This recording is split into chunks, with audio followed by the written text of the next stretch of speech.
Panther Nation podcast. Yeah. Let's go. Yeah. Oh, cut it. Cut right. And I would like to introduce one of the hottest podcasts in Carolina history. Let's go. Yeah. Talk, let's chat. We got time to chop it up. Talking analytics and fantasy draft. You know what's up. Panther Nation representing, cause this is where we talk that. Talk that's so incredible. Make them rewind that talk back. Pause. Talking Panthers football, we discussing it all. On and off the field, you know exactly who to call. You know we the #1 podcast. Competition is non-existent, you need to stop that. Pause. It's an honor to be a Panther fan, pause. At Bank of America, that is where we ball. Coming to the jungle, then you gonna feel the pause. Winning the trophy for the city, it is the cause. Black, white, and blue, we going Carolina strong. And this is the conversation where everyone belongs. Discussing all the numbers and topics, you know we got it. We the hottest podcast, and we poppin', let's go.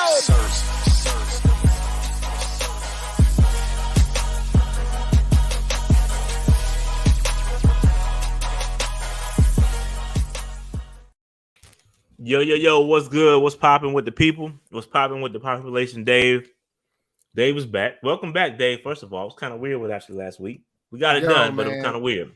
Let me tell you something. Yo, I was in the ER, man. Never good. I'm happy. Never good. I'm happy to be back. You know what I'm saying? I'm here. You know, what I miss, man. What did I miss? You didn't miss nothing. You ain't miss nothing, dog. Absolutely nothing. It is what it is. Same old stuff. I forgot what we even talked about last week. To be honest, y'all with talking you. about rookie camp. It was rookie camp, right? Rookie camp. I ain't watched the episode yet, but yeah, man. But yeah, I thought it was dope. Welcome back. It's kind of weird not having a co-host, but we invited a couple folks on, and we had a blast. Who did you invite? We had Austin. Austin came up here. No, Austin came up here. Austin and I think Jay Hudge came on for a little bit. Patreon members. Some of the Patreons. Yeah. All right. We can roll with that. Yeah. No, I ain't bring nobody else. No. Yeah, I mean, I had Pat when I went solo the last time, if I remember correctly. Yeah, Pat popped in. Oh, you try to get a lookalike. Yeah, I see what you did there. Yeah. I tried to get the vibe. I couldn't. You try to get the vibe. Shot was on vacay, so I got Pat. It's all good. You know, pull him out of retirement. You know what I'm saying? He ain't retiring. He's on his Ric Flair shit right now. He'll never retire. You heard he's about to wrestle again? Rick? Nah, I seen him training on Instagram. Bam! He got a match. He's wrestling in July. Who he fighting? Jay Lethal? I don't know who it is. I just know he should be wrestling in the 70s. Was it AEW? No. Nah, it's some independent spot, I believe. I gotta double check, but yeah, he said that the rumors were true that he was coming back into the ring. Yeah, man, that dude gotta chill, bro, before you have a heart attack. But yeah, man. Now it's a lot to talk about because we got to unpack. It's a lot of Matt Corral, a lot of stuff. It's a lot of spicy stuff going on Twitter around Matt Corral. Whether it's Chris Sims.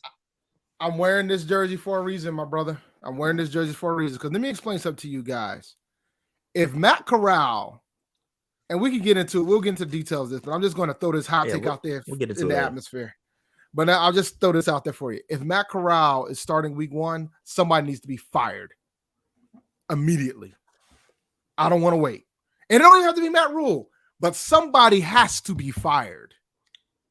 Because somebody thought Sam Darnold looked like Matthew Stafford. And if you're telling me he can't beat out a rookie quarterback that came out in the 3rd round, somebody has to be fired, sir. Yeah, I don't understand that logic. That logic doesn't make sense to me. But we'll unpack that later. We'll unpack that a little bit later. Unpack it later. Shout out to Ladarian. Shout out to the Panthers family, just showing some love. Appreciate that, brother. We appreciate that. But yes, it's a lot of spicy talk going on about Matt Corral. Whether he should be the week 1 starter, whether he's Aaron Rodgers, like it's a lot of things being thrown out there. We got it, you know. PNP being PNP. We gotta bring y'all back down to earth. It's just a lot of shit just being said, and it's just like, yo, what are y'all even talking about? Like, it's just, it is what it is. I feel like I ain't gonna say what I'll say, but anyway, Dave, before we get into this content though, how was your weekend, bro? How was your weekend? I mean, weekend was straight, man. I can't complain. What did I do this weekend? I didn't do much. I didn't do much. It was hot this weekend. I had to buy a new lawnmower this weekend. My other one kicked the bucket. Yeah, the other one kicked the bucket. So I had to buy a new lawnmower. Other than that, I mean, it was cool. I chilled. It was a pretty chill weekend. You know what I'm saying? Can't complain too much. I had an interview on Friday. I had a job interview on Friday. So, we'll see what happens. See if this one pops off. If it doesn't pop off, I'll figure out what my next move is gonna be. Yep. So but for you, me, man, you were dance dad again, right? Weekend was all dance dad life, and I must give a shout out. And I didn't get his name. My apologies, I didn't get your name, but I did run into a listener, Dave. Shout out to all the dance dads out there, man. It's just, even about this dance dad life. We outside. I didn't get his name, but I know he's gonna listen to this. He watches all the time. So my bad, I didn't get your name, but shout out to you. And thank you for listening, man. That was super dope. Again, if y'all see me out in these streets, man, holla at me, man. I be chilling. Man. It was real cool, Dad. We spoke for like 2 seconds. We was all like in the midst of dance dad stuff, but it was dope. And Dave, I found out, and I text Dave this when I found out, but I found out that I'm not going to drop the player's name because until I have a conversation with him. I'm not going to drop a player's name, but my daughter goes to the same dance studio as a Super Bowl champion safety, former HBCU product. Yeah, if you named the school, obvious. Yeah, I'm just saying. I'm just saying. Name the school. I'm not gonna put the name out there, but he is a damn good player. 3-time Pro Bowler. He was 3-time Pro Bowler. I didn't even realize it. We're about at the end of the season, and I ran into this dude several times, and I didn't realize who he was. But this cat, he's not a Panther. Never played for the Panthers. But he lives in Charlotte. But it's crazy. I found that out this weekend. My daughter and his daughter dance on the same team. Shout out to I ain't gonna put the studio out there either because y'all nosy. So I ain't gonna put the studio out there. But yeah, man, dance dad life. We was out here cleaning up. My daughter's studio cleaned up, first place all over the place. I'm looking at the names that are coming out here, and I'm laughing a little bit, because it's not wrong. It's not Roman Harper. No. I believe. The HBCUs. So now I'm supposed to gonna be like typing away trying to figure out which ones. Yeah, nah. But I'm not gonna drop his name until I talk to him. Because I don't. And either way, I respect people's privacy, but yeah, cool dude. But maybe we'll get him on the show one day, and then y'all can find out who it is. But all right, so Dave, let's get into this content, man. Well, I will say this, so my son is playing flag football, and they played the champions over the weekend, man. And let me tell you something. It was ugly. It was not good. Oh, y'all got smacked, dog? Oh, it was bad, man. Now, granted, it's funny, and it's hilarious because, when I was watching, I was like, all right, yo, this dude, the champion team, the Cranston team, they're serious. They're serious. My man got plays. He out here calling plays. These are 8-year-olds, bro. This is 8 and under. This dude out here calling plays, running routes. Man, you got to get down and lay down, man. Let me tell you something. Lay down, Dave. Let me tell you something, bro. Maybe you got to get in there, Dave. Dog, the parents they're 8. They're 8. And I was like, yeah, man, they want to win too. They want to win too. But they were kind of aggressive with it. Yo, I told them they're the Raiders of the league, bro. They took all them penalties. They were tackling left and right. This is flag, bro. They out here tackling. You know what I'm saying? Man. They out here taking all the penalties, bro. Dog, you got to get this life, yo. If you get out and lay down, Dave. Tell them to step the coaching up. Get in there, Dave. Get in there. Oh man, nah, I'm not coaching, bro. It's not my job to coach. Man, And I'm you not. trash, It ain't. man. Nah, I would. it ain't. If I Dog. had a son Dog. playing I flag don't want to football, I'm be. not about to I let don't them want catch to. L's like that. I don't want to be the parent that's out here acting like that they can damn coach better than the folks that are out there putting in the work. Like I think that's out But of Dave, pocket. you get up here and talk shit about the Panthers every Monday, thinking you could coach. Yeah, So but that's why not different. give it a shot? Why not give it a shot? The flag football. So you gotta start somewhere, Dave. You gotta start somewhere. No, I feel like your start should be at the flag football level, bro. look, man, I just ain't got the time for that shit. Fall, they out here want these kids practicing 4 days a week, bro. And I'm like, Dave, no way. you gotta, man. You ain't about that life. Come on, man. Come on. You're right. I'm not about that life. I'm not. So, real quick, super chat. Claire says, odds Cam Newton will be starting week 1. 0. Yeah, I think it's very 0 slim to none. 0. Now, will he be on the team? I think those chances are higher than him actually starting. More like 25%. 25% he might be on the team. 0% he starts week 1. 0%. Yeah, I agree. All right, let's get into this content, Dave. Lots to talk about. Even though we're in the off season. All right, so Dave, Jadeveon Clowney, we talked about him as a potential free agent signing, and he ended up re-signing with the Cleveland Browns. So he will not be a Panther, which is, I don't know. What's your thoughts on that? I think he signed a 1-year deal. Expected. And he took a pay cut to sign his 1-year deal too. Supposedly there was other teams that offered him more money. Yeah, I think he's really trying to stay like in a spot, man. He's been switching teams like 3 or 4 times, and I think he's like, yo, I'm done. I want to find a home. But Dave, that brings up an interesting matchup for us week 1. We got Clowney, we got Myles Garrett coming into the bank. They're coming into the bank week 1, and Taylor Moton, Icky. Gonna have to strap up. That is no easy task. We're gonna find out if Icky's about that life, man. He about to get his welcome to the NFL moment week 1. No easy task, my friend. No easy task. But no, there's a bright side to it. I don't know if you have a Deshaun Watson slide, but it's looking imminent that this man might not play week 1. Nah, I don't. We'll talk about it. What's up? So it sounds like the NFL is going to make a decision on a suspension soon. Enough time so the Cleveland Browns can adjust accordingly. It sounds like he's going to get suspended. It might be a situation where he might get a suspension, but they're still going to table it so if things come out of his civil suits, he could potentially get suspended again. So, but then you said they don't know he was going to be playing week 1 day. I swear. I was wrong. No, you didn't swear. You are correct. That is exactly what I said. All right. I just want to call you out.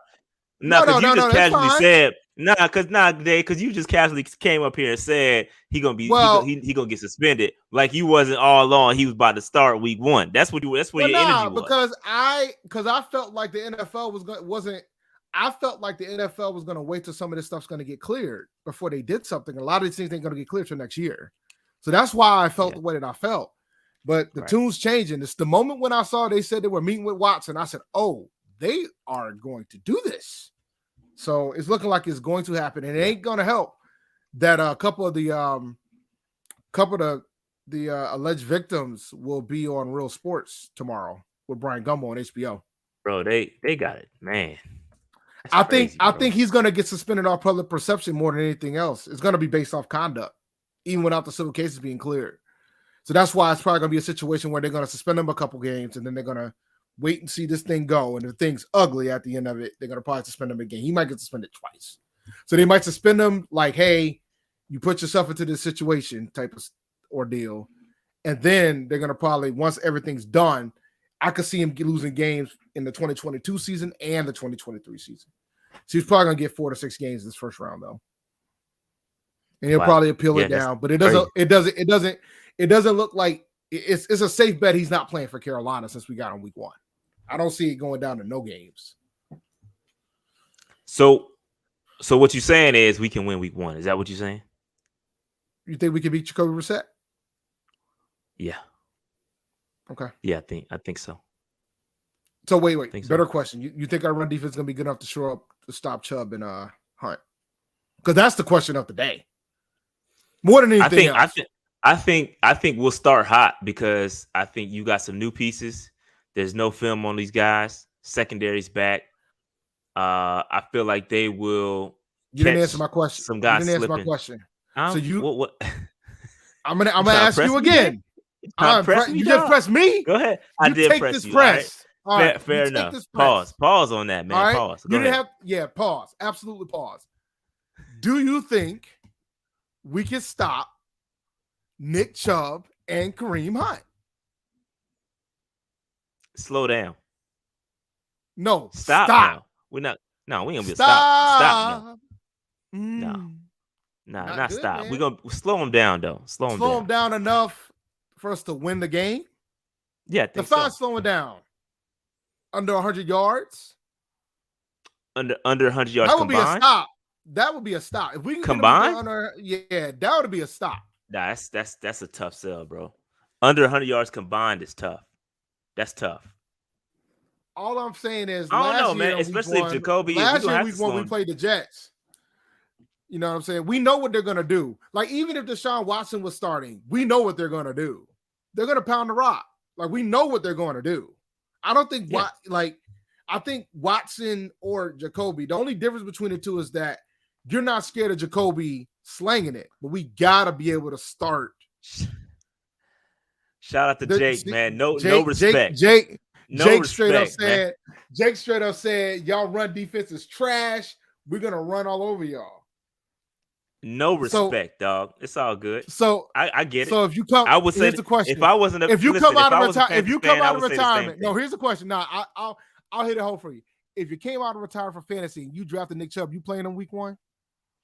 Hell yeah, I don't play fantasy. 1. I'm retired, bro. I don't care. I don't even think fantasy anymore. Hey, Chad, y'all playing? If y'all draft Nick, Chad, if y'all have Nick Chubb, you're playing him week 1.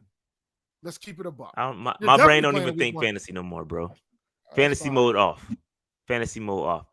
All right, so that's the Browns. Oh, go ahead. Now the bottom line is you don't think we can hold them down to 100 yards total. So no, I don't. Not both of them. We don't instead of where the pass run, we're gonna be like where the run defense. That's what we. Nah, Matt Ioannidis gonna come in and solve all that. He better. All right, so let's talk about another quarterback that was signed. Nick Foles, that's one veteran quarterback off the market.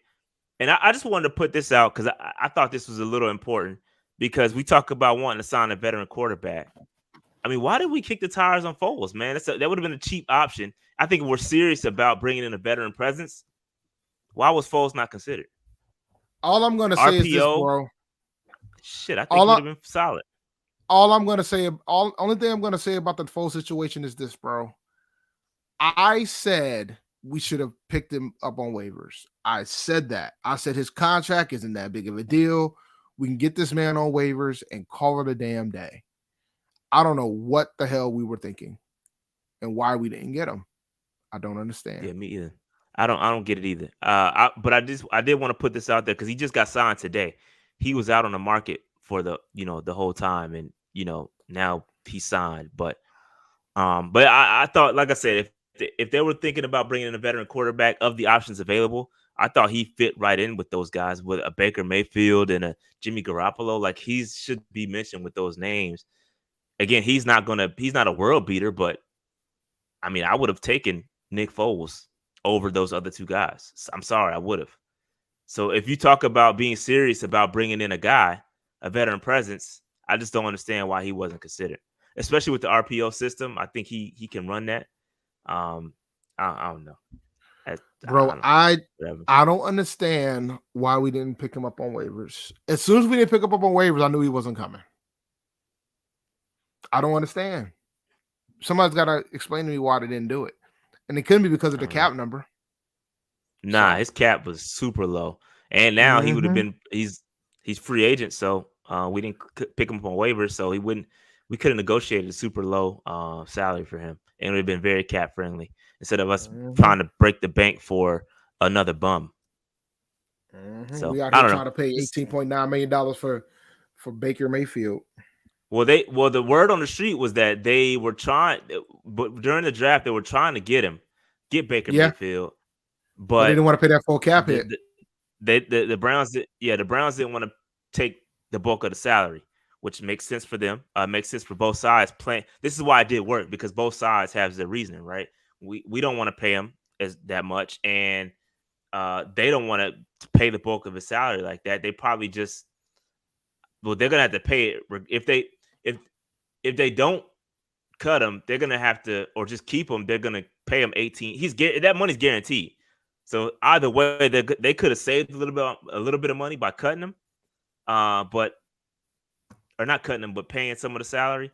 I don't know, man. I don't know. I don't get it. I don't know what they're doing with that. And maybe they're holding on to Baker because they think that Deshaun's gonna get suspended or whatever. But I don't know where Baker's where his head is in regards to staying. Real talk. That's gonna be the most. That story would be crazy if Deshaun gets suspended and Baker's still on the roster and he starts week 1. That story would be wild. Yeah, it would be. That's a bigger story that nobody's giving credit for, because they have every reason to keep him there. Oh, let me tell you something, guys. Let me explain something to you. If Baker's on the contract, believe you me, if they make the decision to play that man, he gonna play. He will play because he ain't trying to give up his bag. And by the way, if he does get activated week 1, his contract is fully guaranteed. So yeah, he gonna play. I mean, that's probably why he's not doing anything, because his contract is fully guaranteed. Like, he don't got to do shit. Faker Mayfield or Scat Darnold. That's funny. Shout out to Cage Luke, Mr. Man. Appreciate that super chat, brother. Appreciate that. But anyway, I don't know what's going on. I don't know what's going on with Baker. Don't really care. Just don't want him on the Panthers. Go to Seattle. Go wherever. Just don't come here. We'd appreciate that. Let's move on, Dave. Let's talk about this for a second. Let's talk about this for a second, because Tepper, they are going to install the grass over the AstroTurf for the soccer game. We're bringing in Chelsea, and the soccer game versus Charlotte FC. They decided to install natural grass over temporarily for that game, just for that game. So, that being said, Dave, wait. Why are they installing? You talking for Chelsea FC?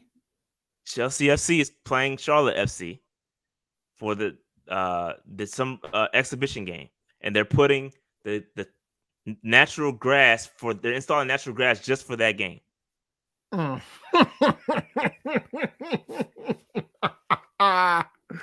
So okay. My point is that I'm wondering if Chelsea has some sort of clause, or put some clause in saying we're only way we come is we play on natural grass, because everyone knows that the injury tendencies are high for turf fields. Mm-hmm. Everybody knows that. Like, it's been studies done. There's articles written about it. So my question is to you, Dave, does Tepper care more about soccer than the Panthers? Even though his soccer side was crumbling too. I mean, they just lose their president recently for Tepper Sports and Management, who's been managing the soccer team. Somebody did resign. Yeah, somebody bounced. Let me tell you something. I think he cares about soccer more because soccer has more growth potential than football does, especially in America. Like, I don't think folks realize soccer is like MLS is the fastest growing league. You said more growth potential than football. Oh yeah. You're bugging. No, Dave, I'm not. No. Let me explain it to you. Then football, Dave? Hear me out. No, what are you talking about, man? It's about growth, bro. It's not about, listen, we know that football is this cash cow, right? We understand that concept, but it's about growth. How much you think Tepper paid for the soccer team to get the soccer team stood up? Hell if I know. He probably didn't pay no more than $250 million for it. Let's say hypothetically he paid $250 million for it.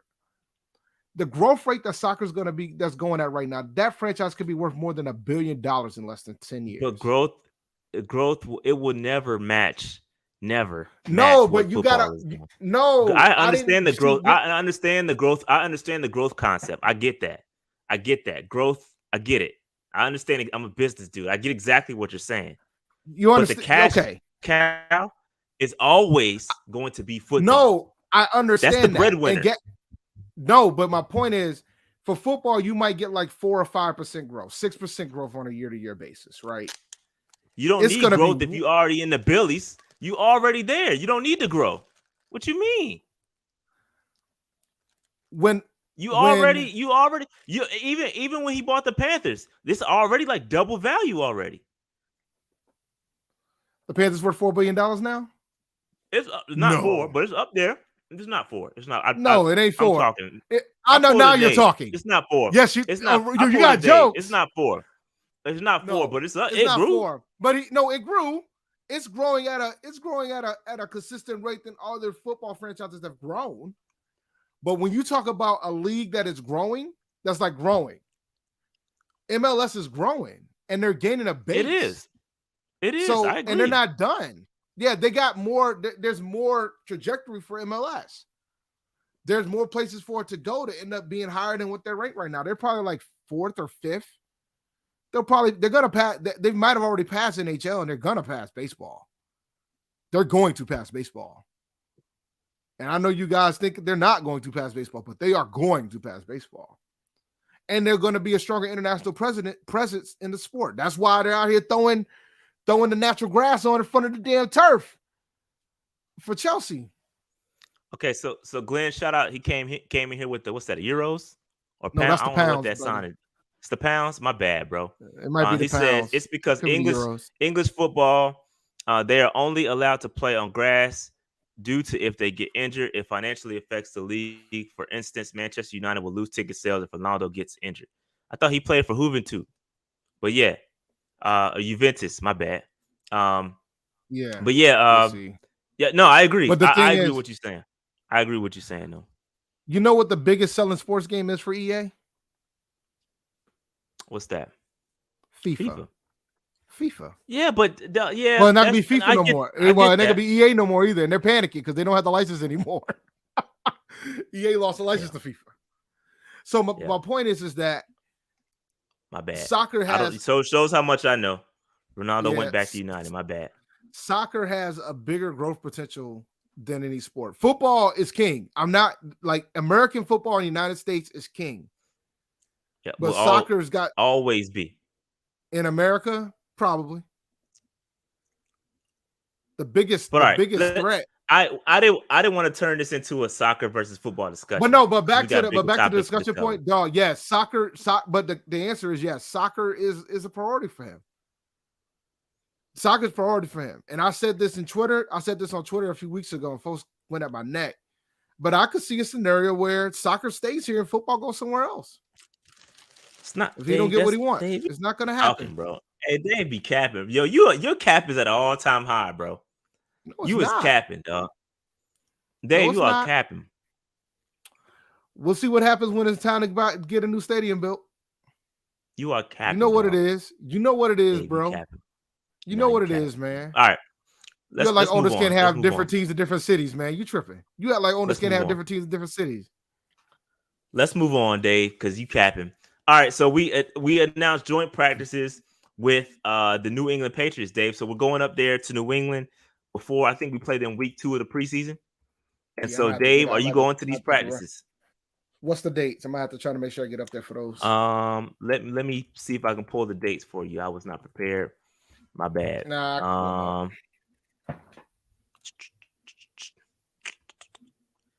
It's going to be. Man. Somebody in chat. I bet y'all got it. Bro, I'm tripping on the side while you pull that up. The score is 18-1 in the Boston-Miami game right now. Miami hasn't scored a field goal yet. Yeah, Miami hasn't scored a field goal yet. Like 4 minutes left in the first quarter. NBA playoff basketball has been good, bro. And I don't even watch it like that, but I heard it's been real good. Oh, it's been lit. Even I think Warriors going to sweep Dallas. Oh yeah, they ain't looking too hot for them, bro. They about to Ain't sweep looking them too hot at dudes, all. Bro, Luka got posterized. Oh yeah, it's a I wrap. saw that. So I don't have the dates, Dave. But it'll be the week before the game. Yeah, that week before the game. Yeah, the week before the game. They play on August 19th. So it'll be the week of that game. They don't have the dates, but typically it's that entire maybe 3 or 4 days before. But yeah, man. So Dave, you gotta go up there. You gotta be the boots on the ground for the joint practices, dog. So we know what's going on. I just hope it's not hot. But it should Dave, be in Foxborough. What? Are you complaining about hot heat, bro? Fam. Up there versus Spartanburg versus Spartanburg. Oh well, yeah, Spartanburg's different. Yeah, okay, yeah, exactly. I thought you was about to cap even more. I don't know what Dave. You at an all-time high right now, man. I don't know anything come out your mouth right now. This is what happens when you have a week off, man. This is what happens in the ER. Right. You got a week off. Right. You know, this is what happens. Hey, look at the cap alert. You sound like Matt Rule right now. Look, man. Hey, Travis said you capping more than Tepper, man. That's funny. Look, man. All right. Let's get into these Chris Sims ranking real quick because they did rank Sam Darnold as the 31st ranked quarterback in the NFL. 32nd. What I say? 31st. So yeah, 32nd. Excuse me. 32nd ranked quarterback in the NFL, which is yes, you got his jersey on. I do. That's your boy. That's your boy. No, it's just a reminder. It's more of a reminder that he's starting week 1. That's all. So this would mean, based on these numbers, no, because he got the backups behind him. But I was gonna say this would mean somebody's backup. No. Somebody's backup is going to be better.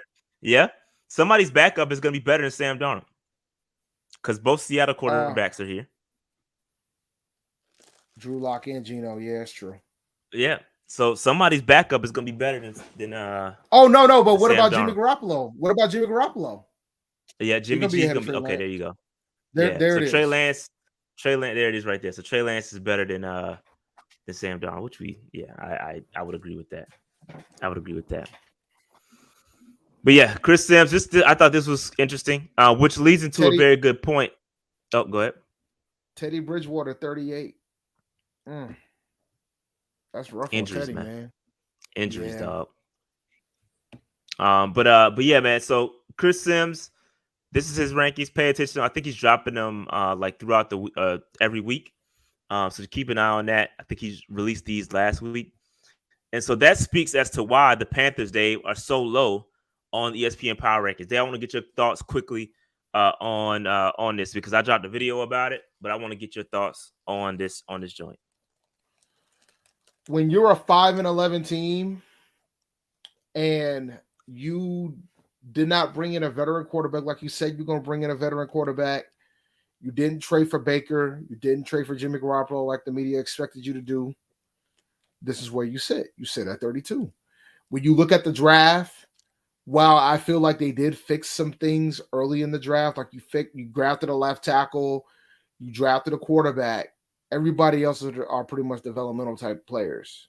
They're going to need some time. Even though I think some are probably going to get thrown to the fire earlier. But most of them are going to need some time. So you take all those things into account. And I know everybody wants to see Matt Corral week 1, but I don't think that's a reality. Yeah, man, worst team in the league. I mean, to them. Because to them. Do you believe that, though? No, absolutely not. Okay. But cap it as all time high. I had to make sure. No, absolutely not. I think there's worse teams than us. But that being said, it's about what the national media expected us to do and what we actually did. I think what we actually did was good. I think we've improved our team. I just think people are going to give us heat about the quarterback position because of how bad Sam was. Yeah. So, I mean, of course they're going to put us at 32 because it's looking like there's no way Sam's not starting week 1. Like, there's no way.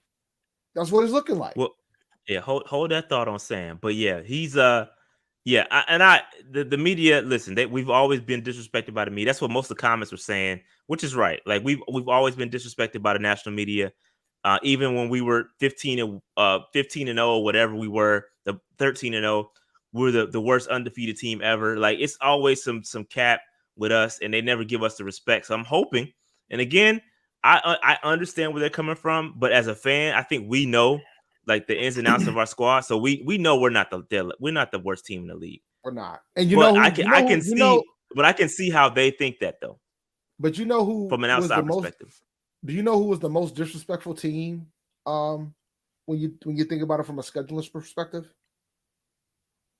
the Lions. Detroit Lions. Yeah, them dudes, dude. Jaguar Jets got a damn primetime game, bro. Jaguars Jets. Yeah, but they got young quarterbacks, man. Fam, I don't want to hear that shit. They're terrible. They do. No, I don't want to hear that. I think the Jets are going to be better, bro. You're bugging. Define better. The Jets are going to be better. Define better. What? How many wins they have last year? Man, you might have had 3 wins, 4 wins, maybe. What was Jets' record last year? Yo, man, we be out here. You bugging on the Jets. You're bugging on the Jets, bro. They're gonna be better. The Jets last year were 4-13. I think they get 7 wins. That's good enough to get a primetime game against excuse my language, against the Jaguars, against Jacksonville. The rookie quarterbacks, bro. I think Doug Peterson's gonna help, but come on, guys. Just saying, they got more to watch it than us right now.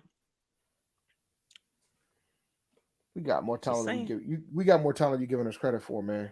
No, I realize that, but it's unproven as well. All right, so let's move on.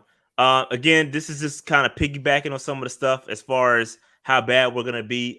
Again, this is national media stuff. I just want to read it. It says, hard to be optimistic if you're a Panthers fan. He said, you don't know who your quarterback, head coach, or coordinators would be opening day 2023.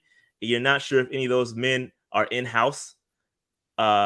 Even Matt Corral today. You don't know if any of those guys are here. He says the best sign of the spring for Carolina is that owner David Tepper came out and said that his team has to be patient. So if so, give Sam Darnold 6 or 8 games to sink or swim.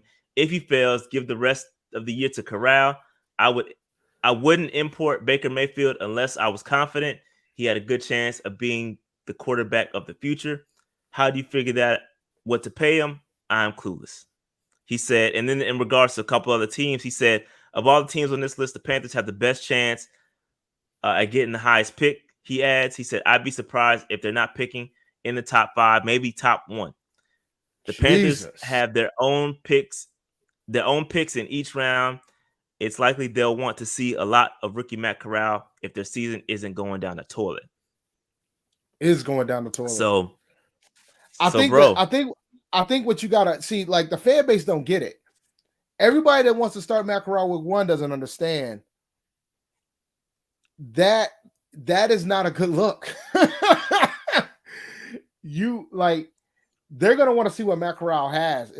If 6 to 8 games were terrible, we'll bench Sam for the season. We'll see what Matt has, and Matt's pretty much fighting for his career at that point. Because then, if he doesn't show any type of promise, we'll be drafting another quarterback come next season because we won't have a new coach. We'll have a new coach. Yep, hold that thought, Dave. So Mangum Cole says we going to a game when Corral starts. I got a stack on a box rental. Hey, I'm screenshotting this. Because if so, then let's do it. And Dave, this goes back to your point, right? When you just said about potentially drafting another quarterback, it's some Panthers fans already projecting Matt Corral versus Bryce Young, right? And so I seen this going on Twitter. I saw this dudes is debating whether Bryce Young is better than Matt Corral versus better than Bryce Young. And I'm like, yo, we haven't even seen this man in damn training camp yet. And y'all already trying to get us to draft a quarterback number 1 overall if we're in that range, right? And I'm just thinking, I'm sitting here watching these threads like, what are y'all talking about? Like, why are we even doing this? Like, why are we even having this discussion, right? First of all, it makes no sense to compare Matt Corral to a Bryce Young. Bryce Young is a sophomore. He's not even eligible to come out yet.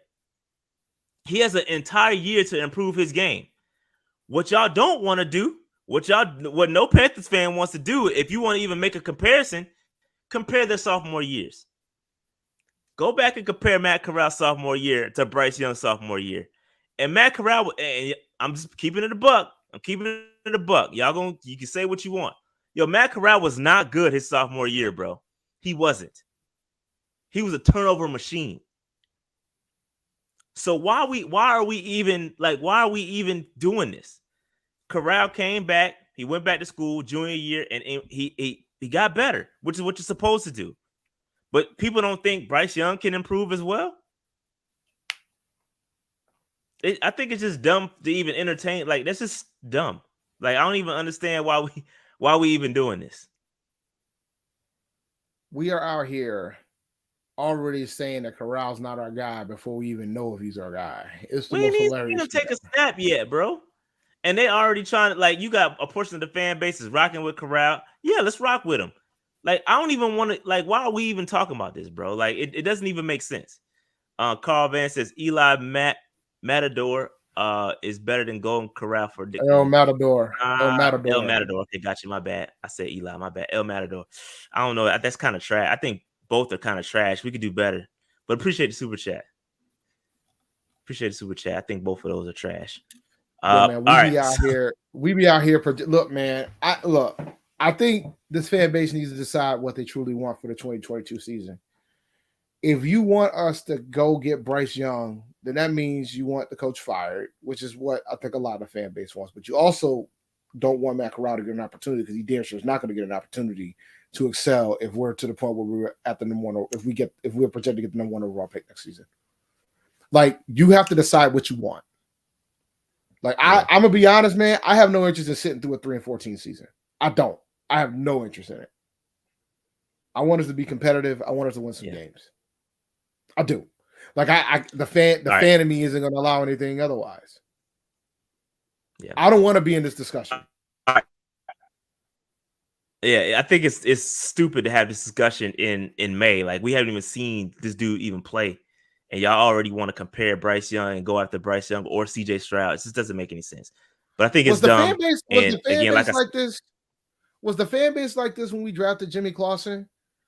And we're out here looking for Andrew Luck. Well, we probably were near that second half. I think the second half. The second half of the season. Second half of the season, when it was already established that we were the worst team in the NFL, not before a damn snap has been played.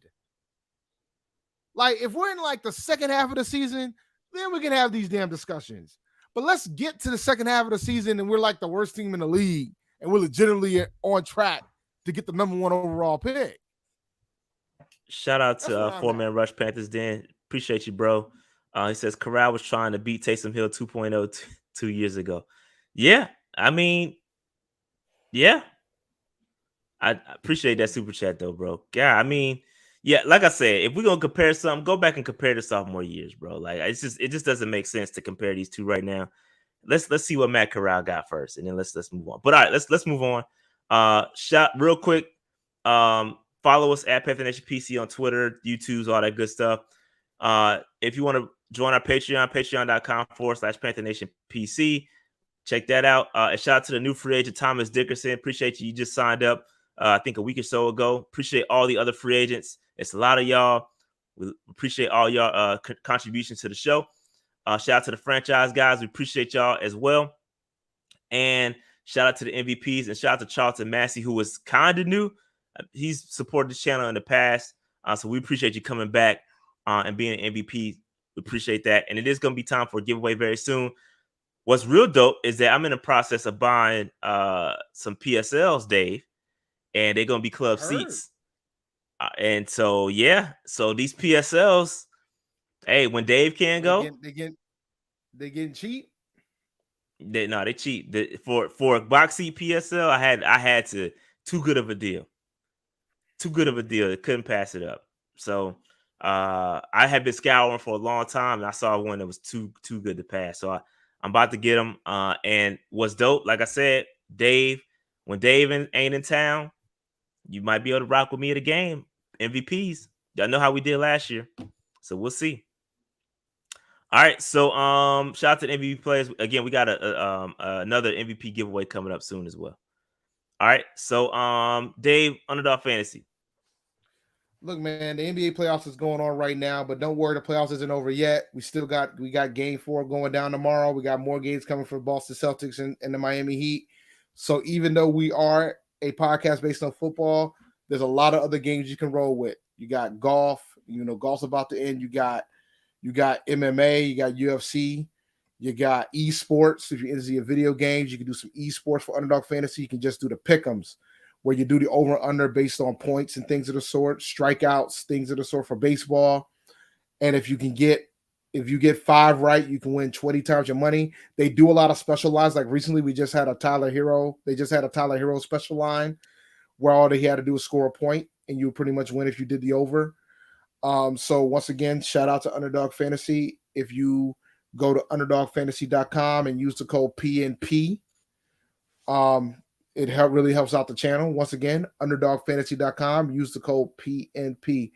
And just so you guys know, we got these best ball drafts going on in football right now. Now that the NFL draft is over, you can just draft your team and includes all the rookies as well. And you can you could potentially win $1 million, maybe more than that. They're still doing a deposit match as well.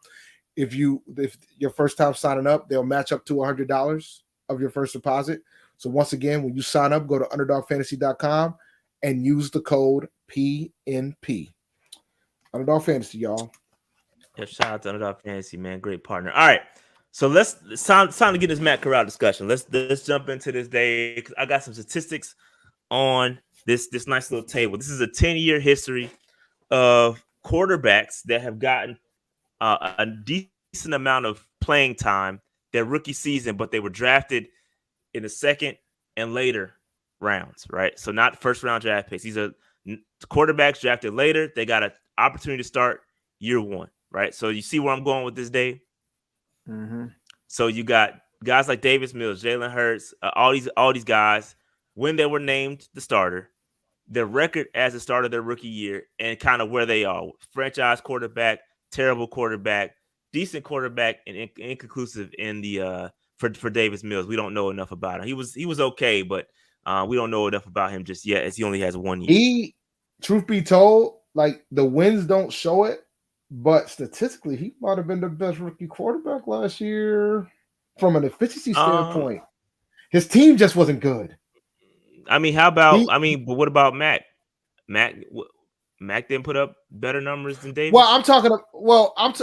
Yeah, Mac did put up better. I'm talking about considering the surrounding cast around him. Like the Texans, he had no talent.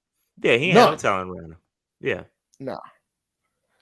Davis was playing with house money though. He wasn't supposed to be out there like that. He wasn't. Tyrod went down and he got thrown in there and did a good job. I think he did a decent job, but he also did look like a rookie at moments too. But let's kind of go down this list, because I think it's interesting. Jalen Hurts obviously started later in the season. Went 1-3 as a starter.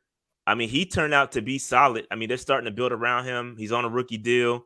They got a hell of a roster they're building around him right now. That defense is about to be hell of improved. So they're trending in the right direction. Even last year, you got a chance to start. They made the playoffs. And so it's kind of a success story. I mean, and you got some guys that weren't so good. Drew Lock, he got the chance to start week 13, went 4-1 and started as a starter. Thought things were on the up and up, but he turned out to be trash too. So one takeaway from this, one takeaway from this is that just because you have a nice start doesn't mean you're going to be the answer long term. Because a lot of these guys up here on this list, some of these guys were trash, but turned out, or one of these guys in particular, Derek Carr, had a rough season. And he got the week 1 start. Yeah, but I remember that. I remember when that shit happened, because he was a 4th round pick, and a lot of folks didn't think he had a shot to win the job, and then he balled out of his mind in one of the preseason games, and they said, "All right, we're gonna start him," and it was the smartest thing the Raiders did. Yeah, but the team wasn't ready for him.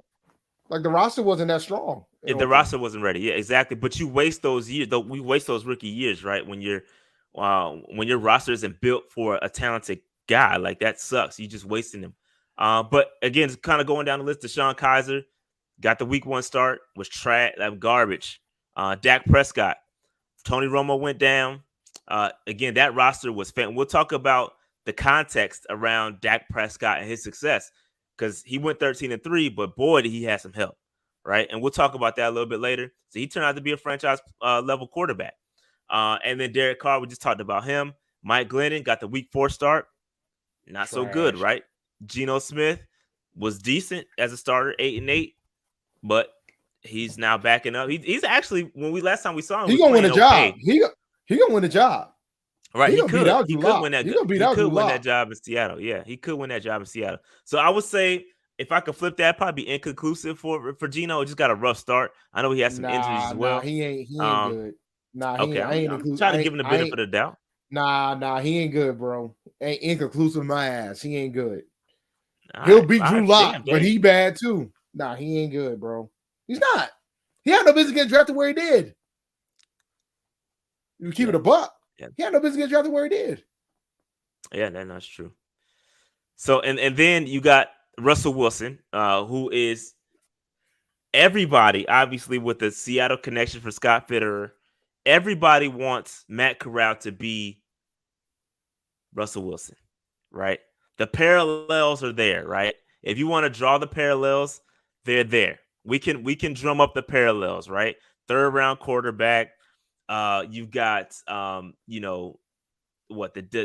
nice secondary built coming from Seattle, right? They had the Legion of Boom. We have our own sort of Legion of something building. We don't know what to call them yet. We have the second best defense in the NFL. We have the second best defense in the NFL. That's cap. That's what they're gonna say. The defense is coming along. You know what?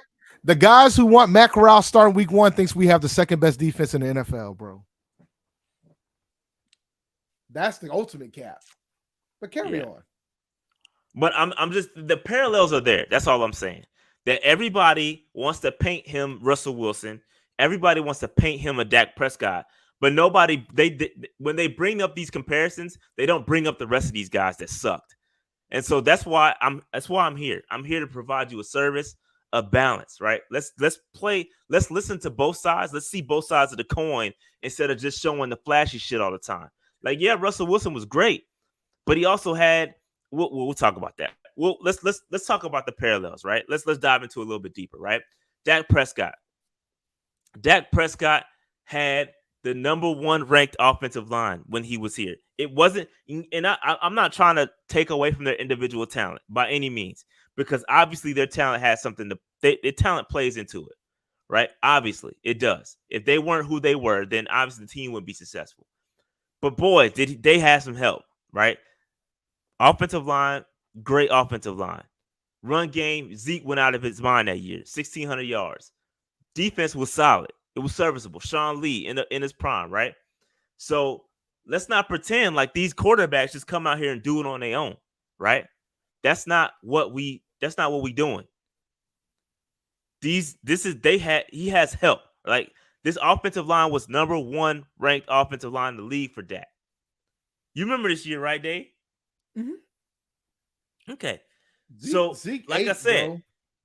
when we talk about these we talk about these comparisons, right? Let's pull up the context. That's all I'm saying. Is let's pull up the context around how they were successful. Why were they successful? Because it wasn't just them, right? So let's go into another guy, right? Everybody's talking about Russell Wilson. Again, like we said, defense, they had the Legion of Boom. Any statistical category you want to pull up, top 5 in everything, right? Run game, Marshawn Lynch, 1,600 yards, all pro. Coaching, Pete Carroll, right? So again, his offensive line, Russell Wilson didn't have a great offensive line. Let's be clear. But he does some magical things with his legs. Pause. Okay. So he can create for himself. Again, not taking anything. Russell Wilson is a Hall of Fame, a future Hall of Famer, right? This dude is legit. He's legit good. He went out there, right? And took that job in the preseason. Matt Flynn, Tavares Jackson, they was on the roster. Russell Wilson had a hell of a preseason. You want to see how good it was, Dave? Let's pull it up. Russell Wilson had a hell of a. I know it's small. My apologies. But Russell Wilson balled out in the preseason, dog. Yeah, 5 touchdowns, 1 interception. He was putting up. I went back and watched it actually because I wanted to see like how good he was. Oh, he balled. And watched. I remember that shit. Balling. He forced it. And keep in mind, they had just paid, and this is another Matt parallel, Flynn. right? They had just paid Matt Flynn a lot of money. He went out there. Russ took that job. They started him week 3 in the preseason. He took that job, fam. He did. So what I'm saying is that even with the backup offensive line, the backup talent that he was playing with, Robert Turbin, all those guys he was playing with, he was still balling enough to get the attention and force the coach's hands to play him week 3, give him the start in the pre. So he got to run with the starters. If I don't see this kind of trajectory from Matt Corral, then stop comparing the two. And I'm patient enough to see it. I want to wait. I want to see him in training camp. I want to see him in the People say preseason don't matter. That's cap because Russell Wilson took his damn preseason matters. Bro. Russell Wilson stamped his starting position in the preseason. You know who else did? Russell was balling, bro. Russell did. Derek Carr did too. Carr did too. Yeah, it's important for these rookies. So let's see Matt Corral in the preseason, right? Let's wait and see. Let's wait and see how he looks in the preseason because he has some parallels, right? There's some parallels to his games. He's mobile. He can move around. He can do some things. But at the end of the day, you got to go out there and you got to take the job. If y'all want him to start, they're not just going to hand him the job. He's got to beat out Sam Darnold. He got to beat him convincingly like Russ did. It can't be a tie because if it's a tie, they're always going to go with experience. They're going to go with Sam if it's close. He's got to blow him out the water. So let's wait and see. Everybody wants to be right. Like I don't understand. Everybody wants to be right about something, anything. Everybody just wants to say some shit and then just hope they're right. Right? So I'm here to say it's okay to wait. I'm in wait and see mode because if Corral goes out there and balls out and he just looks fantastic, you damn right you start him. You damn right you start on week 1. I'm all for it. But I gotta see it. I'm not just gonna give this man because we assume he's gonna be better than Matt Corral. We just not gonna give it to him. You know what I'm saying? Yep. I'm with you, man. We be out here trying to find the next quarterback since Cam left, man. We've been out here trying to just search for this quarterback. We gotta have some patience, bro. But I think a lot of the Panthers fan base, the current fan base, listen, I see this. Hold on. I see this. This is not what I'm talking about. I don't know the Patriots situation. I know from this coaching staff. I know from this coaching staff. I know from this coaching staff from the Carolina Panthers, they value veterans because they've shown you time and time and time and time again that they value veterans over rookies, bro. I don't know. I mean, bro, I don't know how we need to how I can give you countless examples. I'll entertain this since I live up here. I'll entertain it for like 30 seconds. What happened with the situation with Cam was this. The moment that man had an incident involving the fact that he was unvaccinated, it gave Mac Jones an opportunity to ball out of control during a scrimmage. That was game, set, match for Cam. It was a wrap at that point. And they knew they couldn't keep him to be a backup because Cam's not a backup. He's not a backup. That's just the reality of the fact. As much as you want to say he'll be willing to be a backup, he's not a backup. You don't put him on his roster. You don't put him on your roster if you're not starting him. So that's the way it is. Carry on. But back to Russ. Because Russ, again, like I said, this is his preseason stats. He balled out on the ground, in the air. The dude was dominant. I went back and watched. I was like, yo, this dude's baller, yo. I was like, shit, I see why they threw him out there as a week 1 starter. And he won that QB battle after week 3 so much that he barely played in the final game. They knew what it was. Like he didn't start the first week. They swapped got the opportunity and they swapped that shit and it was over. And then it was like, all right, man, you got the job. Go ahead, Matt Flynn. Play most of this game for the final game. And that'll be that.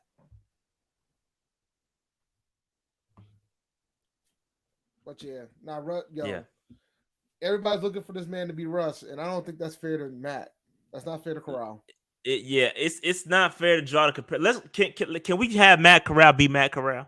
Can he be the best Matt Corral he can be, man? Because you putting unfair comparisons on him, man. I just feel like everybody wants him to be Russ, and then we had one of the worst things that could happen, bro. One of the worst things could happen is when Chris Sims came out and said he saw Aaron Rodgers' game in Matt Corral, and partially due to McAdoo, right? McAdoo coached Aaron Rodgers, and he said, I see some Aaron Rodgers in his game with the mobility. There's some things. That's the worst thing that could have happened. Because Aaron once Rodgers the Panthers sat on the bench 4 years, bro. Aaron Rodgers sat on the bench, bro. He sat for 3 years. 4 years. 3. It was 3. He sat for 3 years behind a Hall of Fame quarterback in Brett Favre. There's no way that Panthers fans are gonna sit here and wait for Matt Corral for 3 years, bro. The game has changed. Not happening, yo. Y'all have no patience for that. You have no patience for that, bro. Yo, it is hilarious how people have no idea what it is when it comes to this situation. Everybody thinks, oh, it's just easy peasy. No, it ain't. It's not. I understand. I understand that he might see some things in this game, and it might be true. I'm not gonna sit up and say I'm a quarterback evaluator. I don't care. All I'm saying is that the fact that Aaron Rodgers had the time to develop. He had time to develop and learn and grab those concepts and do and become a great player. Matt Corral, y'all not gonna give Matt Corral that luxury, bro, because y'all want him to start week 1. Y'all want him to start week 1, bro. And if he starts week 1 and he sucks like terrible, he ain't gonna get another opportunity. That's not good on him. That's not good for him. So I gave y'all the context around those other 2 guys you want to compare them to, right? Let's talk about Matt Corral supporting cast, right? The offensive line is definitely getting better. The offensive line is getting better. On paper is nice. The run game should be better with the improved offensive line. One would think. And if McCaffrey comes back. Yeah. McCaffrey comes back. Deontay Foreman. You still got Chuba. You got a nice little stable Foreman, back there. The defense is better. I'm going to say better than last year. It's good on paper, right? Second you got the best booking defense in the NFL. cornerbacks. Dave, please stop doing that. Yo, that's what the coaching staff utilizes. Why can't I utilize it? Please stop. Nah, but it should. The defense should be better. The defense should be good. I don't think they'll be second in the league again, but it should be solid. You know what I'm saying? I'm concerned about the run defense. We're gonna have a good idea of come week 1 about that. See, Travis is conflicted. You can't get this, Travis. You can't get this. Travis is so conflicted. It's either one or the other, bro. If Corral does well, Rule gets more time. If he sucks, he's gone and Rule's gone. Yeah, you're not getting this. You can't have it both ways, dog. It's all or nothing, bro. Thought we told you. But yeah, and then coaching. Like, I know we have improved coaches. We got McAdoo, who is y'all putting a lot of stock in his Aaron Rodgers development. You're putting a lot into that. Again, he had time to sit there and wait. How are they? How they've been telling you? The coaching staff has been telling you they're going to slow walk Matt Corral. But at the end of the day, they could say that if he comes out and balls, you got to play him. If he goes out there and beats Sam Darnold, you got to play him. I have no problem with playing him. But if he's not ready, you can't throw him out there, man. You can't throw him out there until he's ready. I don't know what that means. I don't know what ready means, and I don't know what that switch is from when he's not ready to when he is ready. I don't know. I'm not going to practices every day. But if he goes out there in training camp and looks great, if he goes out there in the preseason and looks great and looks better than Sam Darnold, making good decisions with the football, you got to play him. Mm-hmm. And then we haven't even talked about veteran quarterback. We haven't talked about veteran quarterback. So we already got one on the roster. Sam Darnold. I don't know, man. I'm trying to prepare you guys, I don't know, bro. We're going to start Sam. You guys need to quit thinking that starting Matt Corral is a good idea because it's not. Starting Matt Corral assumes that we have all the pieces that we need. And I guarantee you, if we have a discussion about what we need other than quarterback, you can probably have more things on the list. Who's starting that middle linebacker, Rashad? I don't know. See, this is the point I'm trying to make. This is the point I'm trying to make as you guys points it out. Dak and Russ were in very unique situations. They had very good rosters, bro. And ours is solid on paper. But we don't know anything. It doesn't do anything. We don't know yet. We don't know. We don't know. Rashad refuses to give the Panthers credit for being second in the league last year. That's all you need to know. And that's all you need to know. We were not second best team. We weren't the second best defense in the league, bro. Based on yards, we were. But you proving my point. But my point is, we're out here thinking that we got all these pieces. We don't even know who's starting that middle linebacker right now, bro. We have no idea who's been. Matter of fact, we haven't known who's been starting that middle linebacker since Luke left. You want to keep it a buck. That's been a certifiable revolving door. But everything else, I mean, now linebacker is really the only big question mark, and it's a big question mark. Yeah, that's true. That's true. But everything else is solid. That's what I'm saying. On paper, we straight. On paper, we dope. But it's just it got to be coached, man. And I just don't. There is now enough film on, especially the defense. I can't talk to the offense because it's a new system. But there's enough paper. There's enough film on the defense to get figured out, right? Yeah, and so we gotta keep it funky, keep it fresh. Offense is gonna be nice the first couple of weeks. Can we adjust? Can we continue to make those adjustments? That's my thing. So I don't know. Man. I don't know. But that's all I had, Dave. The overall point with this is that there is no right or wrong. There is no right or wrong on when to start a quarterback. You saw in that table, all those guys got different times to start during the season, right? And their success, their first season success doesn't always indicate whether they're going to be talented or not, right? Drew Lock went 4-1 when he got the start. They thought he was the man. He wasn't. Derek Carr started 3-13. He turned out to be solid. He was better than the team around him, right? The team wasn't ready for him. Are we in that situation to where we could have a good quarterback, but the team ain't ready? I don't know. Folks are now realizing I'm wearing a Sam Darnold jersey. Yeah, man. I wore this because I knew what the top. I wore this because I knew what the topic was going to be. I knew what the main topic was going to be. And I'm just here to remind you guys. You like Sam Darnold, bro. I'm just here to remind you guys that you don't want to do that to Matt Corral, man. You don't want to get that man killed on week 1. So, I mean, look, man. I know nobody wants to start Sam Darnold, but you got to understand that unless we get another veteran quarterback in here, and I'll tell you what, the ones that they're talking about, I'm not a fan of because we got to pay him a lot of money. we gotta let Sam figure this. We gotta let Sam figure this shit out, man. No, we don't gotta let Sam do shit. If Matt Corral goes out there and beat him, then it is what it is. So be it. That's why I wanted to make sure I put that out there, because I'm not against starting Matt early if he earns it. Like if he goes out there and dominates Sam, then he should absolutely be the week 1 starter.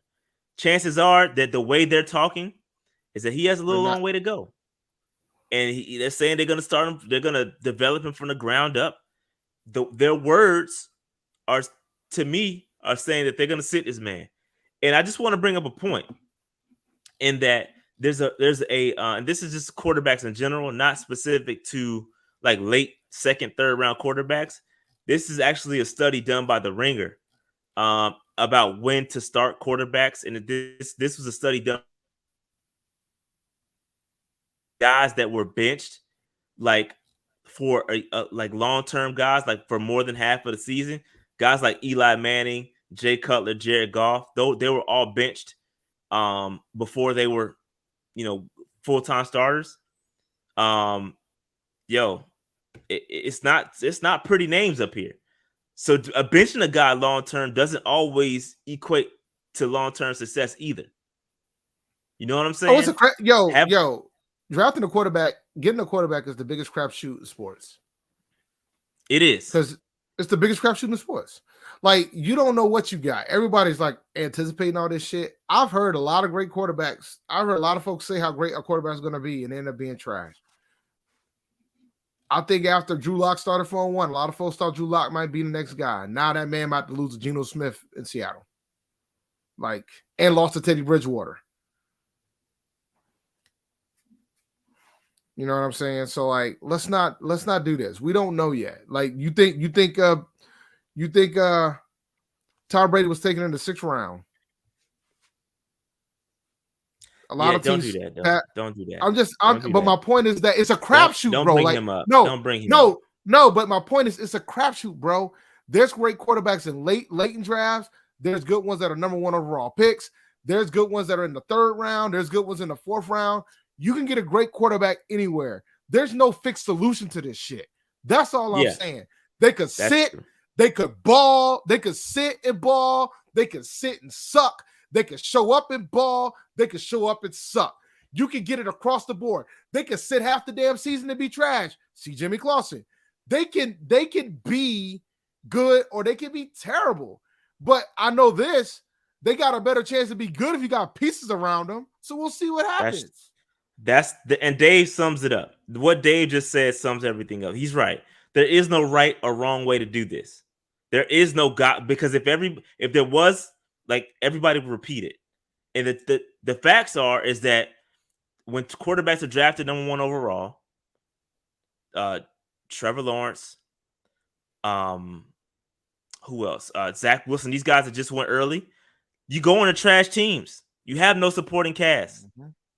You can't do it by yourself. In fact, the last guy to take a team from trash, like completely trash, to actually being good and built it through was our very own Cam Newton. He's the only one. But he knew how to carry. He knew how to carry trash pretty well. I mean, he did carry that Auburn team to a national championship. And don't you dare say, Joe Burrow's doing it now.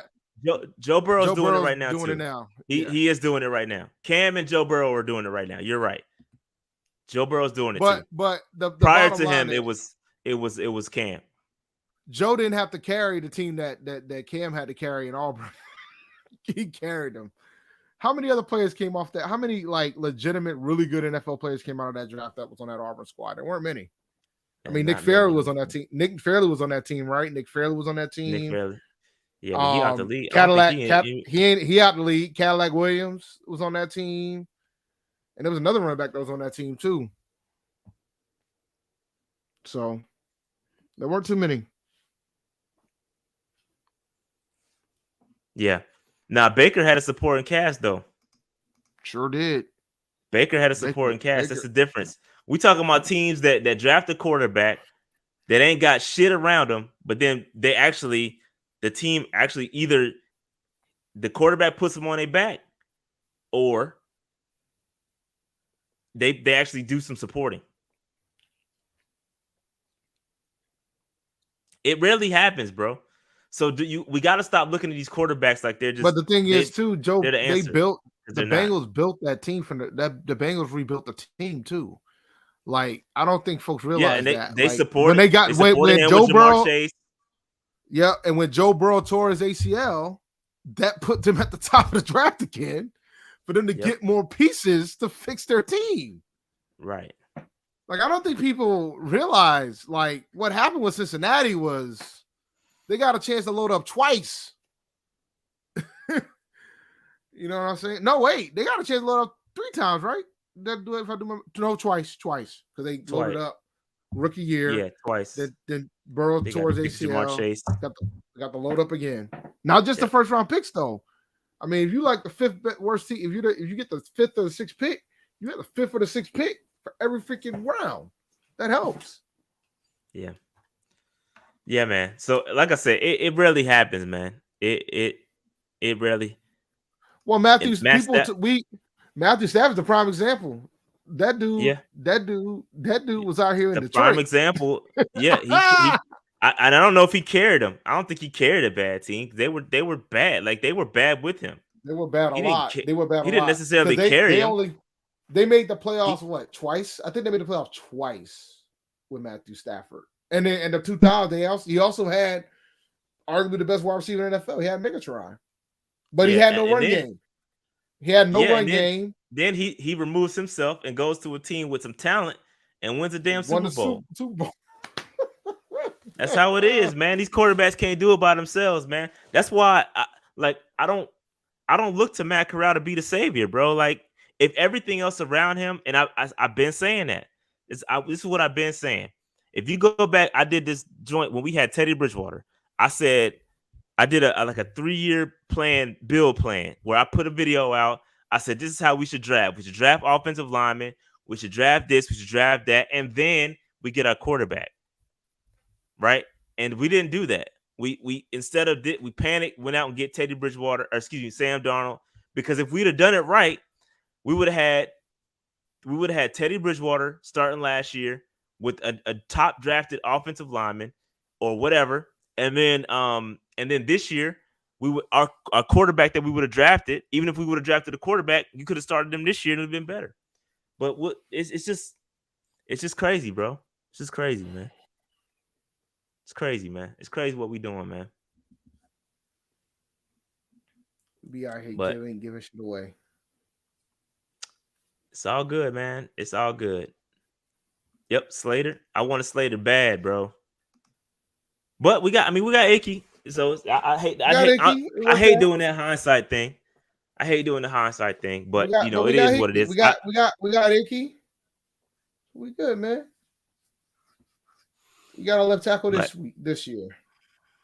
And now we might have a potential shutdown corner on top of it. I mean, if JC Horn comes back healthy. I mean, let's just see what the boys do, man. See what they do. Yeah, I'm excited. I'm gonna be at training camp. I'm gonna be out there live streaming that joint. We got all eyes on Matt Corral, bro. We'll know if it gets ugly fast, and then I might get what y'all want. How much do y'all have in pass rush? I'm not sure I understand that question. Faith in the pass rush. Oh, how much faith do we? I think it hinges on YGM. It hinges on YGM, bro.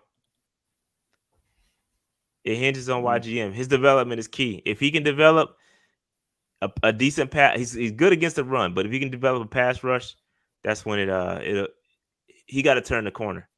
So right now, I think they're gonna do it by committee with Marquise Haynes, Frankie Louvu, and all those guys. But it is what it is, man. I don't know. When this camp, we don't know yet. Usually it's the first week of July. The last week of July. That's when it usually starts. But we'll see. I don't know the dates yet. But I'll be out there. As soon as it's announced, we'll be out there.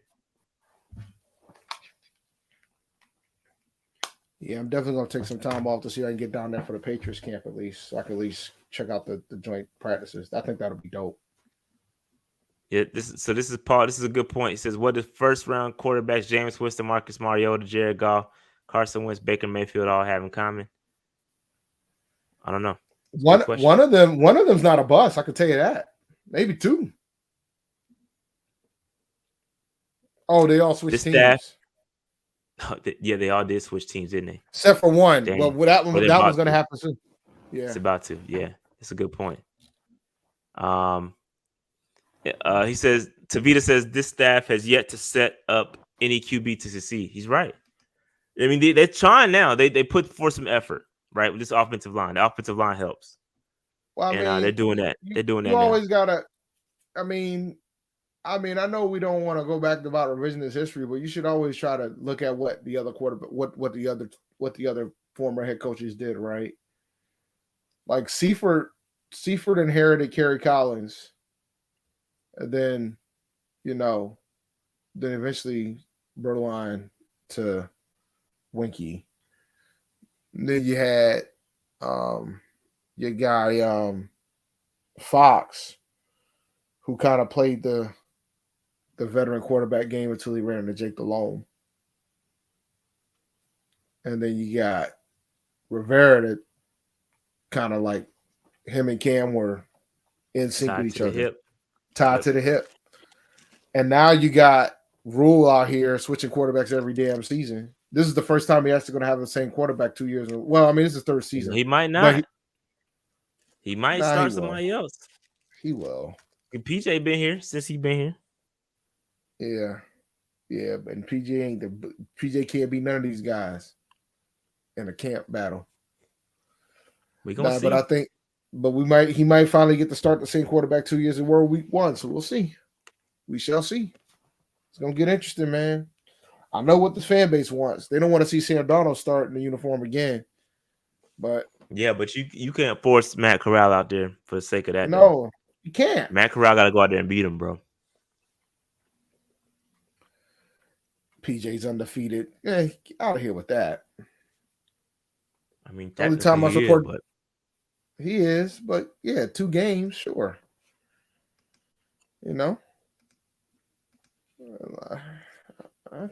People probably still do believe that PJ should be starting. So,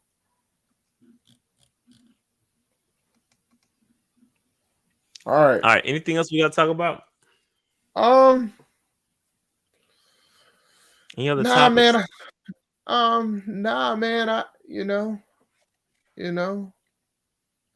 Unless you want to talk about what your boy Jimbo did, which was hilarious. Oh yeah, let's talk about that. Oh yeah, Dave. I meant to add a slide about that, man. Let me tell you something. Yo, this shit is crazy, bro. This dude Nick Saban is bugging, bro. Nick said, you know what? I'm snitching on all y'all. I'm laying all these cars out in these streets. Yo, let it out, man. Yo, we could do a whole episode on the Jimbo Fisher situation. That whole ordeal. That whole ordeal is wild to me. We could. And I don't disclaimer, I probably watch more FCS football than FBS football, but let me tell you something. They got like the NIL situation was going to be chaos by default. Dabo said that though. Dabo Sweeney said Dabo wasn't alone. Saban said it too. Everybody said that there was not going to be any way, but what it does is evens the playing field to everybody. Now everybody can pay these damn kids. Anybody can pay these kids, and now it's out in the open. We all knew y'all were paying these kids before, but now everybody can openly pay these kids. I saw somebody on Twitter saying Nick Saban had one of the top selling car dealerships at Tuscaloosa. He's giving away all these cars. Yo, fam, somebody legit had on Twitter. Somebody legit had a feed of all these dudes standing by BMWs, Audis, all these players that they get. They end up having these cars, bro.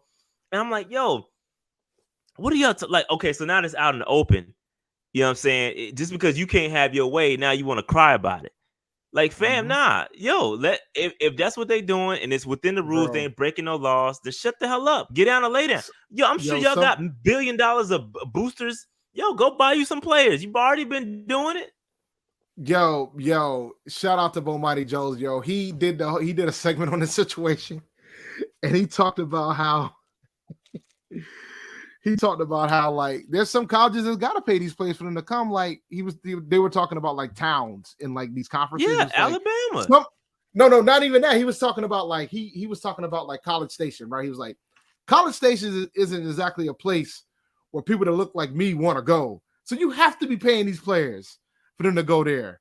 And then he was going over all the different towns in SEC. He was like, there's a lot of towns in SEC where you got to pay them to come. Like some of them towns in Mississippi. Like there's some towns where it's like, they was talking about pay these kids. They got my man Tua came all the way from Hawaii to come play in Tuscaloosa, Alabama, man. Come on, dog. Like, come on, man. Come on, dog. And then, you know what's funny? What's funny? They talk about, bro. They talk about the budgets, right? They talk about like how Alabama was operating like a $38 million surplus, right? And then they talked about Jackson State and how Jackson State, basically they were saying Jackson State is operating on just a zero. Like they spend whatever they make. Most college athletic programs are breaking even. A lot of them are losing money. Like we talk about Deion and Jackson State, they're pretty much breaking even now with Deion there. But they were losing money before. And a lot of the conferences down there, a lot of the teams down there, they lose money. And like, here's another perspective for you. Alabama's athletic budget for all their sports is $180 million. Nick Saban makes $9.5 million a year. Jackson State's entire athletic budget is like $8 million. $8 million. Deion only makes $300,000 a year to be the head coach there. Now, why in the hell? Where these kids ain't making that type of money, bro. But I understand the coach's concerns when it comes to NIL because they lose the power. Can't control the kids if somebody else is paying them. Man, let these kids get that money, bro. No, I'm fine. Honestly, I'm fine if the kids get their paper. They should get their paper. They've been getting their paper anyway, but they should absolutely get their paper. Yeah, they've been getting their money, but the schools don't want to pay them. That's the problem. The schools should pay them. And not on no damn scholarship. I agree. The schools should pay them, but they don't want to pay them. They want somebody else to pay them. They should get a portion of some. They got to get something revenue. Like if you operate in like like Alabama's case, a 30-some billion or $1 million surplus, you got to come on, bro. Come on, man. But you got to break them off, man. You can pay these students. You can pay these kids. I don't want to hear you can't pay these kids, bro. I think it should only be in cases where they bringing in like, in that case where they bringing in all that money and you making money off their backs. I don't know how they're gonna do it. I don't got the answers, but I'm glad they at least getting some. There's another article too that I don't think enough folks are talking about where they talk about like the black athlete is like 56% of athletes in NCAA. 56% of the athletes are black. The black male are black males of the male side of the fence, and only 2% of all the black males in all those colleges are black. 2%, and over half of them are 50% of the black males are athletes. Man, it's a mess. Like it's a mess.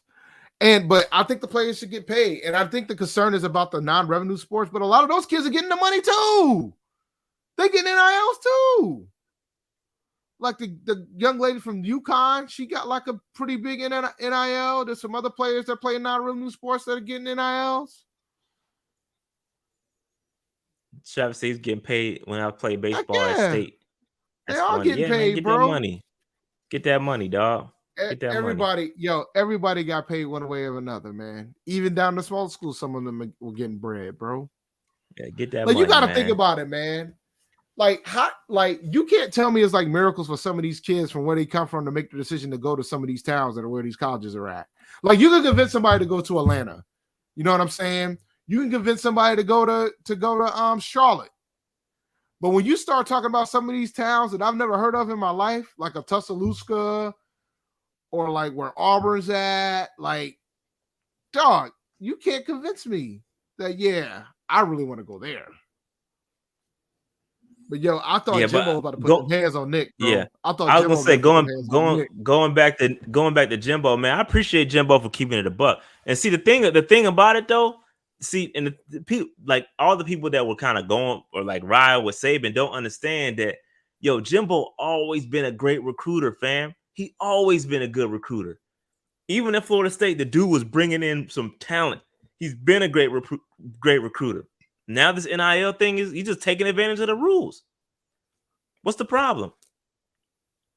What's the problem? Like, get down and lay down, fam. Get down and lay down, man. That dude always been a great recruiter, though. He just got more resources to him now. So let's make it happen. Go get these players, dog. So I appreciate Jimbo calling. And he always keep it a buck, man. Jimbo always been dude. That's why I love Jimbo, man. I hate that he left Florida State, man. But God, dog, man, that dude always kept it a buck. Always kept it a buck, man.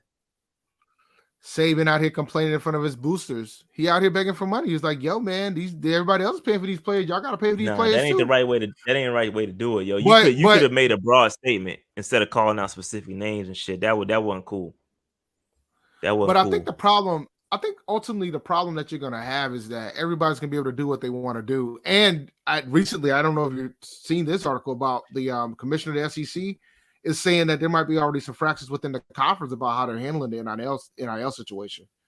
Because they're not supposed to be directly paying these players, and they're questioning whether or not that's already happening. They didn't name any schools, but they're saying within their conference, they're discussing about the way it is. And that's why they're trying to go to Congress to get them to tell them to pass a law to try to have some level of regulations to it. They want the federal government to fix this for them because they have no way to fix it. Because think about it, dude. If an athlete gets like a deal, let's say somebody gets like a random deal with the car dealership, the athletes don't have to tell the school. It's based on what they report to the school. The athletes don't have to. It's their business. You know what I'm saying? So it's gonna create a different level of chaos that I don't think people are thinking about. It's only going to be based on what the athlete decides to report to the school. They don't have to report to the school. So we'll see what happens when they they're doing this whole committee. They're going to a reformation based on NIL. It's going to come out in August. It's going to change the way collegiate athletics are going to be. But if this thing breaks down, man, I'm curious to see what the NFL is going to do, because this is their feeder. Because college football is their feeder league. And I don't think college football is going away, but it's going to get interesting when these college kids start making a lot of money. And then some of them might be like, you know what, maybe I should do X, Y, and Z. Stay in college. Yeah. Yeah. I stay in and make this. But, yeah, because then they might have to start changing their pay scales and all that, too, considering what's coming out. It might be more beneficial for some guys to stay in. Speaking of that, that's think of a guy like Spencer Rattler, right? His stock tanked. His stock tanked, but he had a nice little NIL deal when he was at Alabama. I think with Raising Cane's or something like that. Oklahoma, wasn't it? Oklahoma, my bad. What's it, Alabama? Yeah. I meant Oklahoma. But he had a nice little NIL deal with somebody, and it just depending on what you get. For some players, these dudes is making bags, bro. If they're getting like $250,000. Dog, I would take my damn time, get my degree. Yeah, that's what I'm saying. No, if they getting, some of these dudes is making, some of these dudes is probably making millions, bro, like off these NIL deals. That's more than rookies, man. That's more than rookie folks in the NFL. So think about it. If you're a high school kid, right? If you're like a high school basketball star, if you're like a high school football star, and you get this paper, you can just take your damn time, because only 2% of these college athletes make it to the leagues anyway. The only downside of that is you kind of lose your bag. You don't get the opportunity to get the bag, the second bag, like that second paycheck that you get from the NFL is going to be larger, right? You're gonna have to. But at the same time, remember, you gotta play college football for 3 years before you can even go to the NFL. NBA might be a little bit different, right? Like, because for basketball players, they only got to play 1 year. So then you got to make a decision on whether or not you can get a bigger bag going into the NBA draft versus keeping this NIL money. But in the NFL, you got to be in college for 3 years anyway, because of the 3-year requirement before they can go to the draft. So we'll see. It'll be interesting. And then you got the XFL about to pop off. You saw that deal, right? No, I did not see that. They're going to be on pretty much the family networks for Disney. They got a 5-year, I think it's like a 4 or 5 year deal with the XFL. So they're going to be showing XFL games. And that might end up being a feeder league for the NFL as well. All right. So this I looked up some NIL deal numbers, bro. This is unbelievable. An unnamed college football recruit from the class of 2023. I don't know who it is. But it says an unnamed high school college football player has signed a deal that could pay him up to $8 million. $8 million, fam. The contract will reportedly pay out $350,000 right away, with escalating payments that can total $2 million per year. Bro, you're not making that in your rookie deal. You're not. Nope. You ain't making that on a rookie deal, bro. Nope. So these kids, if they stack their bread right, they only got to play for a couple years and be done. I mean, the average NFL career is 3.5 years as it is. You can get that shit done in college and be done, and you can live if you stack your bread right. Keep your brain, keep your mindset, keep your body parts, because college ain't as grueling as the pros, and you get a freaking 4-year degree on somebody's tab. That's crazy, bro. Dog. That's crazy. Right? I'm telling you. Yo, some rookies ain't even making $350,000 on their base salary ain't even that. I know. Even if you just look at the $350,000 paid immediately from that contract, come on, man, that's ridiculous, bro. So now the NFL's got to make a decision if they're gonna up their rates, which I know the players don't want to do. But they might not have much of a choice now that some of these players some of these NIL deals are gonna be bigger than some of the player deals. This is crazy, man. It's crazy. Yeah, but Nick got to chill with the hate, bro. You got to get down and lay down. And what's crazy is they have more than enough resources to kind of make that happen, right? They got more than enough. Yeah. Nick, the Alabama could be the number 1 recruiting class for the next 10 years as long as Nick Saban's there, bro. They got the paper to do it right or wrong. So we'll see. Yeah. He was trying to, I get it. He was trying to, throw some shots at the boosters to kind of get them to pay up more, but he ain't have to do it that way. Like, he ain't have to say names. I think he just went too far with that, and I'm glad Jimbo called him out. And people, and the fact that he said people call him like the god. He thinks he's a god, is a narcissist and all that. I'm glad he called him out, bro. I appreciate that.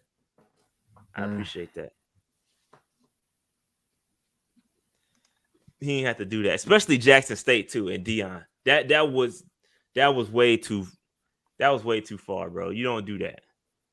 You calling out a swag school, bro. You Alabama, fam. Like, you didn't have to do that. Because now you got unwanted attention coming his way. Now they probably gonna get investigated and all this other crap, all this other shit that don't I don't even like. They're gonna look, man. The fact that he called out Jackson State says that they're threatened by the situation because they know the playing field might get a little bit more even. Yeah, it is. The playing field is even, bro. Everybody got a bag. The only difference, the difference is that the schools don't have to necessarily pay the bag. They just got to find companies that's willing to pay the bag, right? Jimbo did work for him, but obviously Jimbo didn't want to have. Well, Jimbo did work for him. Yeah, Jimbo worked for him when he was. Jimbo worked for him when he was at LSU, but when Saban went to go to the NFL to coach the Dolphins, Jimbo stayed at LSU. He didn't want to be associated with him at that point.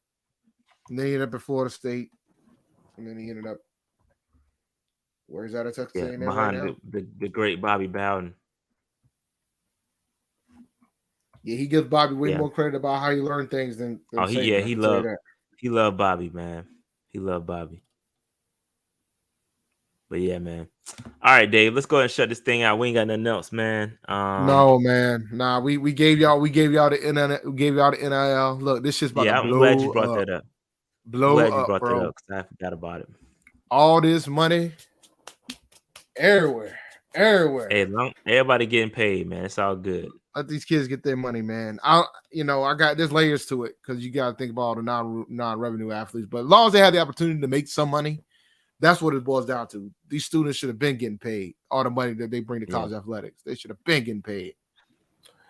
So let's close it out, man. We need this back too. We need to bring this back for sure. 1,000%. That needs to happen. I heard they're working on it. They are working on one. I thought they was working on it. They are working on one. But I don't know how it's going to work with NIL with all these damn players. You got to pay them all. That's true. I don't know how it's going to work. But all right, let's get up out of here, man. Make sure you hit that like button, subscribe button, notification bell, and all that stuff. Get in the comments. I got a lot of stuff coming on the way. Support us on Patreon. We appreciate it. Dave, we out. Peace. Peace.